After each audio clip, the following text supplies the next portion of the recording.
Brothers and sisters, I was with you in 2016. And at the time, I believe I was sitting right at the front there. And the sun was just about to set. And it was hot. And I was sweating.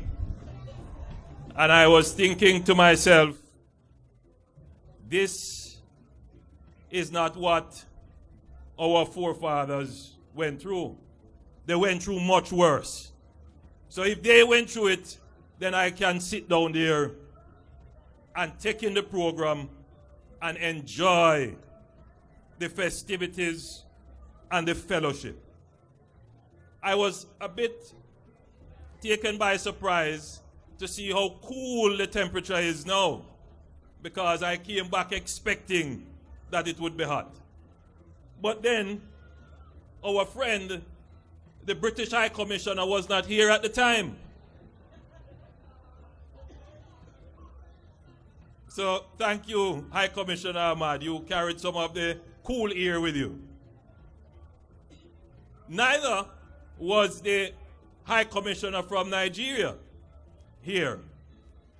And I want to welcome her to this event. And neither was the Cuban ambassador here at the time. But she is here with us today, and I want to specially acknowledge her. Allow me as well to give my commendations to your Colonel, the Chief, Colonel Williams, for his leadership of the Maroon community in Accompong. And let me also acknowledge the Deputy Colonel. I want to acknowledge from the Maroon Town, Garman. I want to acknowledge Colonel Wallace from Charlestown. I want to acknowledge Colonel Pink from Scotsall and Colonel Sterling from Moortown. I also want to acknowledge here His Worship the Mayor, Councillor Derek Sangster. And I want to acknowledge as well our own Minister, Minister of Culture, Gender, Entertainment and Sports, Olivia Babsy-Grange. And your Member of Parliament, Minister J.C. Hutchinson. And of course, my good friend, Sidney Bartlett. I haven't seen Sidney in a while. Where are you, Sidney? Very good job as the Master of Ceremonies. Now, having dispensed with the formalities, let me make a few observations. One, nobody needs to tell me that the road from Cedar Spring to the town here needs to be repaired.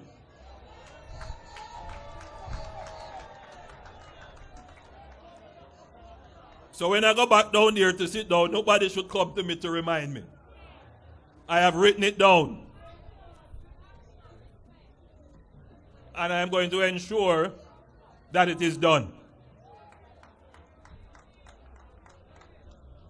No, I don't make any promises, you know. I just make commitments.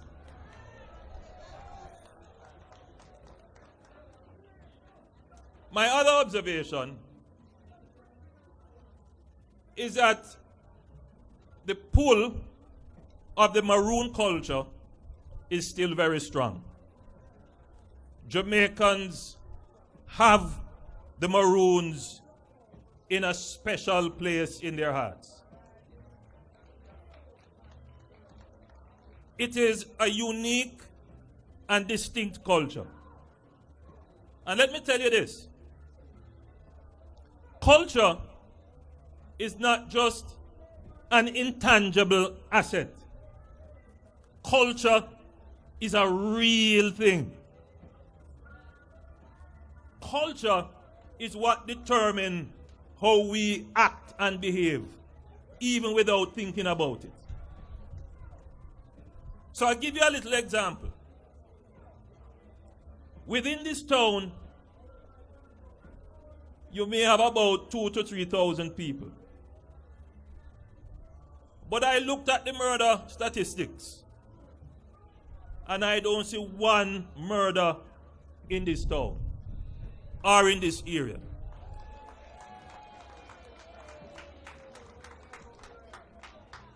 In fact, the crime rate here is very, very, very low.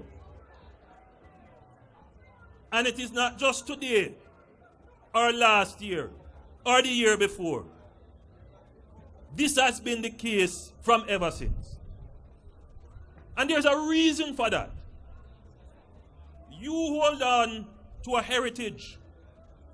You know that your ancestors, your forefathers fought for your freedom. Fought and earned the respect of their enemies, of people who would have otherwise enslaved them, to the point where your tenacity,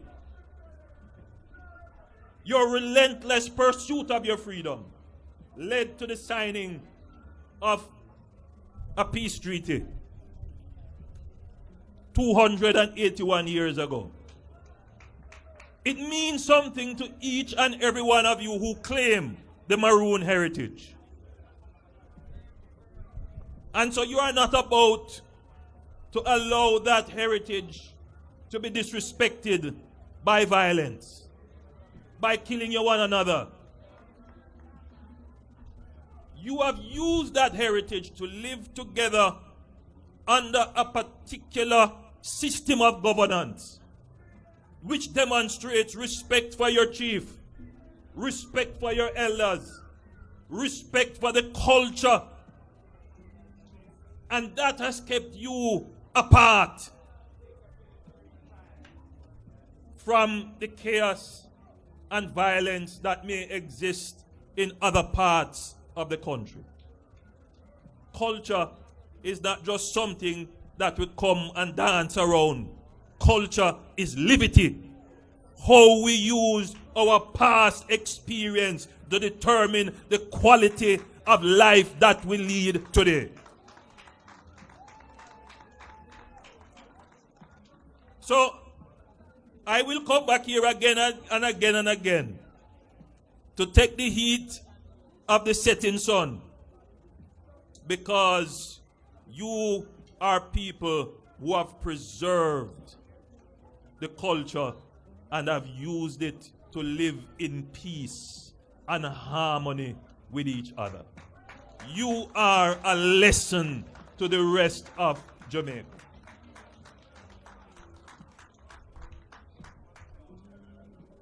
But as I drove up, I noticed that the pull of the culture is so strong that your road, your little town area there is so overcrowded. Vehicles can barely pass because you have the road and the parade ground and the market all in one. It says to me, Minister Grange, and I'm not making any promises here, I'm just making an observation.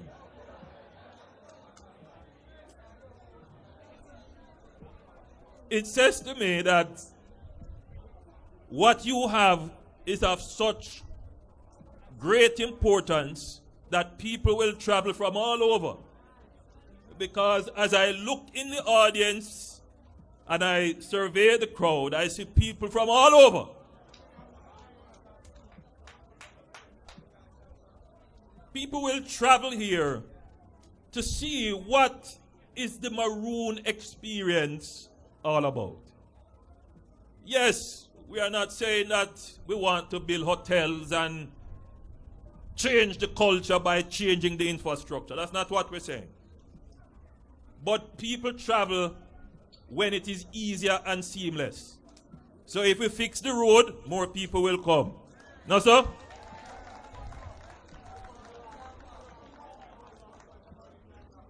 And if we support you with a little museum, so that the artifacts that you have can be properly displayed, more people will come. No, sir? And I can think of a number of other things. And I hear somebody in the audience saying, and the water. Now I know that they have started on the water. I'm going to follow up to see where they are and how much more we can do. But I also got a little lecture about the cannabis industry. No, the ganja industry.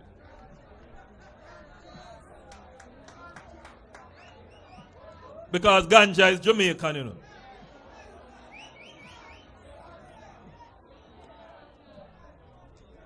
And I know that there are some programs in place. In fact, the cabinet, and even though you are Maroons, you still vote for the government, and so the government still acts in your favor. We have made a decision to allow for what is called the Alternative Development Program for ganja, because it is a real fear that as that industry emerges to become more corporatized, that the original ganja man, the original farmer, could very well be left out of the gains and the benefits when you were the one singing the praises and know the benefits from how long.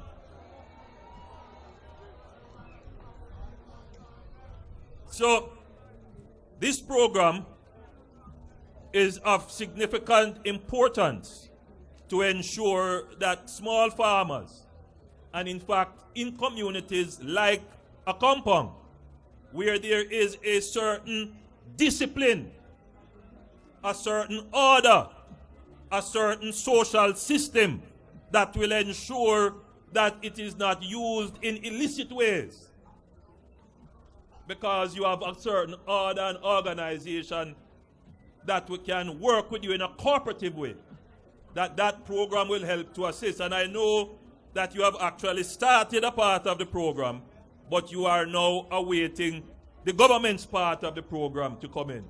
So just before I came up, I made sure to call the Minister of Agriculture, and I had a word with him.